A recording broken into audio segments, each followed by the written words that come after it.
একটা হসপিটালের প্রিন্সিপাল থাকেন, এমএসবিপি থাকেন, এইচওডিরা থাকেন, এইচওডিরাও খুব ইম্পর্টেন্ট রোল প্লে করেন। তার পুরো ডিপার্টমেন্টটার দেখার দায়িত্ব তার।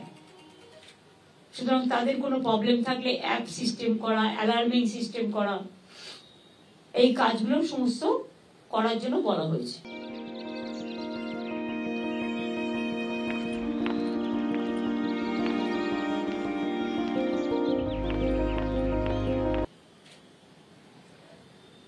যেখানে স্টুডেন্টরা তাদের হোস্টেল আছে, মেয়েদের হোস্টেল আছে, সেগুলো সিকিউরিটিগুলো দেখার কথা বলা হয়েছে। দেখুন, আপনি যদি আজকেই আমার কাছে সিকিউরিটি চান, আমি আজকেই দিতে পারবো না, বাট যা আছে তার থেকে ভাগ করে দেওয়া হচ্ছে। তারপরে আস্তে আস্তে সিকিউরিটি অডিট করে, এই তো রিক্রুটমেন্ট দেখুন কত হাজার আটকে ছিল, 12,000 পুলিশের রিক্রুটমেন্টে আটকে ছিল। এখনো অর্ডারটা আসেনি, সোমবার সম্ভবত ওটা অর্ডার আসবে। এগুলো যদি আগে হয়ে যেত আমরা রিক্রুটমেন্ট গুলো করে দিতে পারতাম। 12,000 সংখ্যাটা তো কম নয়, পুলিশের রিক্রুটমেন্ট করতে একটু টাইম লাগে।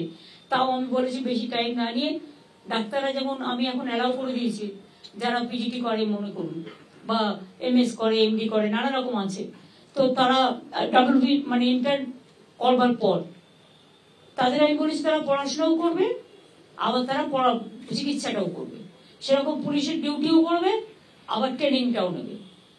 এইটা করলে আমরা কাজগুলো ওই 3 মাস 6 মাসের ট্রেনিং দেওয়ার প্রয়োজন নেই, কারণ আমার অত ম্যান পাওয়ার নেই। ম্যান পাওয়ারটা সব জায়গায় দিতে হয়। তার মধ্যে পুজো আসছে, শুনছি কেউ কেউ আবার কোর্টে চলে যাচ্ছে। কোর্টের কাছে আমি আবেদন করতে পারি না, কিন্তু আমি এটুকু চাই 112 ফুট কেউ প্রতিমা করবে, তাতে স্ট্যাম্পেড হয়ে গেলে দায়িত্বটা কে নেবে? এটা আমার সাংবাদিকদের কাছে কোয়েশ্চেন। লোকাল পুলিশ 1 মাস আগে থেকে কোন জায়গায় কি পুজো হবে, কোনটা এন্ট্রি গেট হবে, কোনটা বাইরের গেট হবে, মানুষ কোথা দিয়ে ঢুকবে, মানুষ কোথা দিয়ে বেরোবে, এগুলো নিয়ে 1 মাস আগে আমি মিটিং করেছি, আপনারা জানেন। জেলা পুলিশও করেছে, রাজ্য পুলিশও করেছে, কলকাতা পুলিশও করেছে। আমার আপত্তি নেই, 112 কেন, 412 করতে পারে, কিন্তু দেখতে তো হবে যে মানুষ দেখতে গিয়ে যদি স্ট্যাম্পিডে মরে যায় পুজোর সময়। একেতে বন্যায় মানুষ মারা গেছেন, একেতে উইদাউট ট্রিটমেন্টের লোক মারা গেছেন। দায়বদ্ধতা তো যে ক্লাব করছে তার উপর থাকে। দায়িত্বশীল হয়ে সবাই করুন, আমার কোনো আপত্তি নেই। আমরা চাই এমন কিছু করবেন না যাতে মানুষ কোন রকম ভাবে স্ট্যাম্পিড হয়। ক্লাবের ছেলেমেয়েরাই তো ভলেন্টিয়ার হয়, তারাই তো দায়িত্ব নিয়ে করেন। সুতরাং এটা তাদের কাছে আমার রিকোয়েস্ট থাকবে, কোর্টে গিয়ে রাজনীতির কচকচানি যিনি করেন সারাক্ষণ, সব ব্যাপারে ইন্টারফেয়ার না করে, যদি আমি জিজ্ঞেস করি যে আপনি যখন মেয়র ছিলেন কলকাতায় কেন জল জমে থাকতো 4 দিন, একটা উত্তর দিন তো।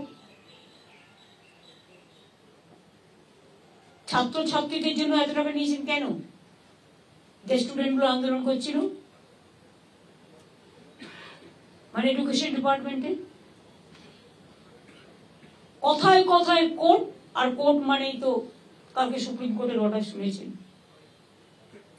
আমরা কোনো জাস্টিস খারাপ হোক আমি চাই না, আমাদের পক্ষেও দেওয়ার দরকার নেই, কিন্তু যেটা জেনুইন বিচারের রায় যেন নীরবে নিভিতে না কাঁদে, আর এমন কোনো না কিছু না হয় যাতে মানুষ বিপদে পড়ে। মানুষকে বাঁচিয়ে, মনে রাখবেন ল এন্ড অর্ডারটা কিন্তু স্টেট সাবজেক্ট। বন্যাও দেখতে হচ্ছে, সাপে কামড়ানোও দেখতে হচ্ছে, খেলাও দেখতে হচ্ছে, পুজোও দেখতে হচ্ছে, সবটা একসাথে। এখনো 2-3 দিন বৃষ্টি না কমলে যে কি হবে আমি জানি না, মহালয়তেও ভরা কোটাল আসবে। এটা একটা দিক। স্বাস্থ্য মিটিং ভালো হয়েছে।